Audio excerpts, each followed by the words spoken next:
I've ever met in my entire life.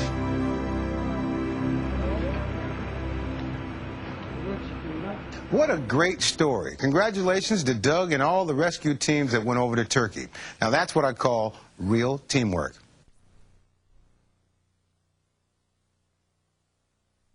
For me, okay? But let me tell you what's going on, okay? First of all, it's not dangerous. Second of all, you don't need to shut the equipment down, okay?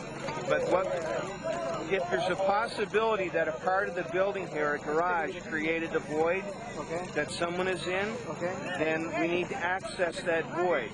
So I want 5 guys digging here and 5 guys digging here, trying to find an entrance into the void, okay?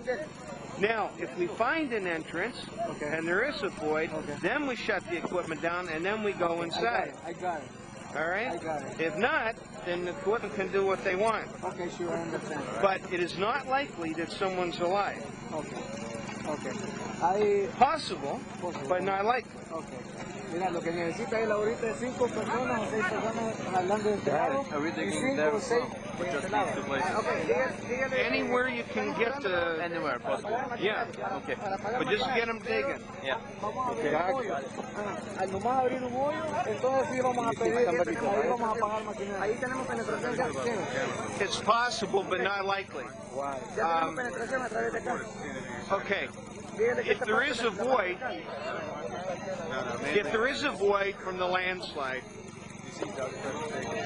and they were alive, it's most likely that they suffocated because there's no real airflow getting in there.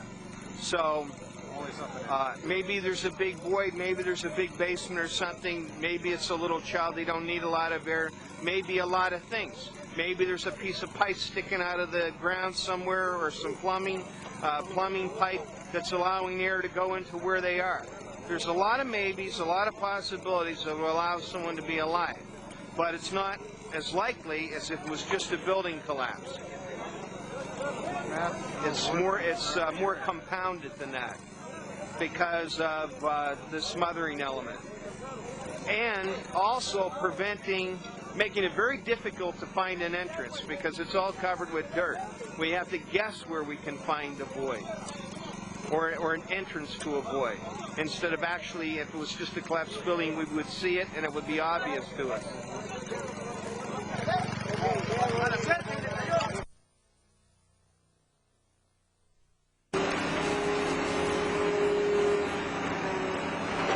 Very low reading of 3 or 4 parts per million, indicating that most likely is a person, but they aren't close. And they're mixed in with a ton of rubble. This is a very difficult place. And the machines are ripping bodies to pieces. We just came from a place where a body was ripped in half. And it's not very promising. And it's going to be a very messy job where they're going to come in with all the equipment and they're just going to recover bodies, and a lot of them are going to be ripped to pieces. You don't think there's chances to find living people? Oh, I will never say there's not a chance, but it sure isn't likely. But I've seen things that are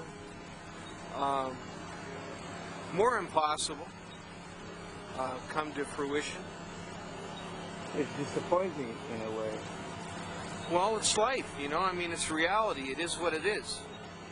You can't make it any different. You can only do what you can do. That's all. It's not a game. Covered over with dirt, so it's like looking for a needle in a haystack to find the entrance. The other problem is that the voids are going to be compacted more because of all the weight on top of them than if it was just collapsed from the earthquake. And the third problem is that the people will suffocate unless there's some air source through plumbing or something like that. So for those 3 reasons, in these particular collapsed buildings, there's less likelihood of someone alive than in a building that's strictly collapsed because of the earthquake itself. So where are you going to go? Which area now? Well, what we're going to do is we're going to go to another city area where there's a possibility of some collapsed buildings that haven't been searched yet. And essentially what we do is there's different information networks available, okay, like the church, for example, and they know areas that haven't been searched, okay? So we're going to tap into those intelligence opportunities and find out where we should be going. We've got a place to go right now. How would you describe this area that you're looking at now? How would I describe it? Well, I would describe it as being a whole lot better than it would be if it was raining. Then it would truly be a nightmare with the insects and the mud and the instability of it. I've been in places. I was here in the earthquake in 1986, and this is like heaven compared to that.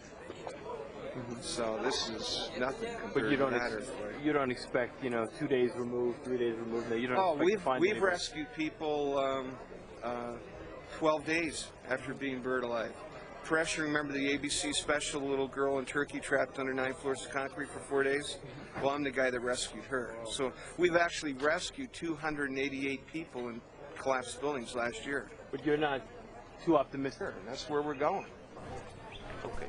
Thank you very much. Thank you, sir. Appreciate it.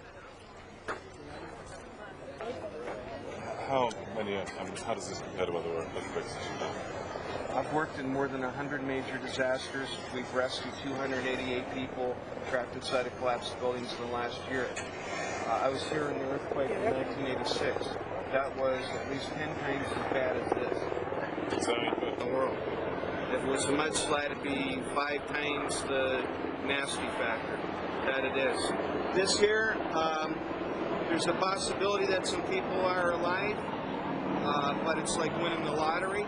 So we're off right now to go to some areas that are probably neglected and have a much greater chance of having live people inside. Do you think we have that once more because the helicopter's very low. Just explain what's happening here again. What's happening? Okay. What has happened here? What has happened here is the earthquake caused landslide. The landslide came down. It destroyed the houses. Some of them have voids inside. People could live in those voids, but because of there's 3 factors that make it less likely that there'll be someone alive here than somewhere else. One is the fact that the voids are going to be smaller than in a normal collapsed building caused by the earthquake because of the weight of the land itself coming down on top of it, making the voids smaller. Second reason is that people will suffocate unless there's plumbing or pipes or somehow leading into the voids that it's bringing air in. And the third reason is that we can't find the entrances because it's like finding a needle in a haystack. Whereas in a collapsed building just caused by an earthquake, we'd see instantly where the entrance to tunnel in is. Here we have to dig around to find it. But is the biggest problem here the lack of oxygen caused by the amount of earth that's come tumbling down the hillside? The 3 reasons I gave you. I can tell you what's going to happen here. Someone can come out alive, no doubt about it. But it's more likely that I'll win the lottery than someone will come out alive from here. But it's possible. It's always possible. But Are you worried about the way that the Salvadoran authorities are dealing with this? But the main problem here, the main problem here is the fact that you can't find the entrances to get in.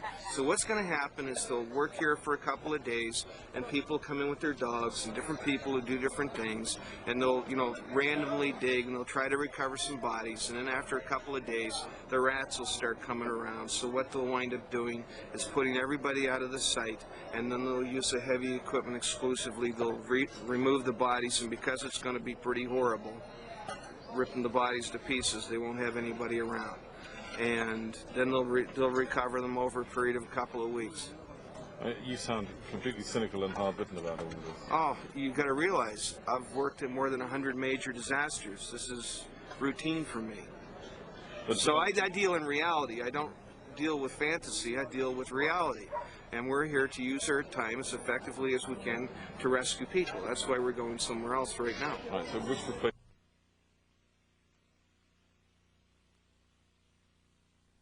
world to help the areas hardest hit by India's earthquake. Good evening, everyone, and thanks for joining us. I'm Joe Ducey. And I'm Catherine Heenan. In India, the sound of crying led rescuers to an 18-month-old girl this weekend. It was one of the very few times exhausted workers have found survivors.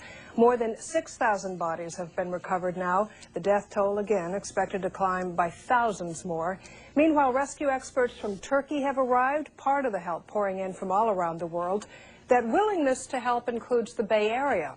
Angela Jones joins us now with one man's story. Angela? Catherine, that help is coming from a man in Alameda who is probably the best in the world when it comes to disaster rescue and recovery. He's even invented a special piece of equipment that can be used to find people buried in heavy debris, and he's taking it to India to help locate quake victims there. Doug Copp has been trying to get to India since last Friday. He's with an organization called American Rescue Team International, known as the most experienced group of its kind in the world. Copp is an expert with the latest sophisticated rescue and recovery equipment used in disasters. I know how to take apart the most complicated collapsed buildings there are quickly. Having just returned from the search and rescue efforts in El Salvador, Copp says years of experience tell him if he can just get to India, his efforts there will not be in vain. I would expect that we're going to be able to save some lives, and I expect before everything's over there's going to be 50,000 people killed, but I've worked at a lot of disasters that are worse than that. In one of the hardest hit areas of the quake, relief workers have rescued 1,000 people, but the Indian government estimates the nationwide death toll at 20,000. All the more reason why Copp was grateful to get a last-minute flight this afternoon from San Francisco Airport, thanks to an anonymous donor, a Red Cross volunteer who says her father had recently passed away. She paid for Copp's ticket with money from the sale of her father's home. Among Copp's gear, a piece of equipment that can help pinpoint dead bodies. It's the only one of its kind in the world, invented by Copp himself. He calls it the Copp Casualty Locator. You can just instantly go to the building and within 5 minutes know where all the dead people are, and then remove all the rest of the building so everything goes much quicker. Copp has been doing search and rescue for 16 years and says he's always been dedicated to helping those in need. So are the other 34,000 members of his organization from 35 countries around the world. We're interested in saving lives, period. And there's people who are buried alive in the dark, scared out of their wits, and they need to be saved. And that's what we do. Copp says there are still some rescue workers who are trying to get to India, but they have no means to make the trip.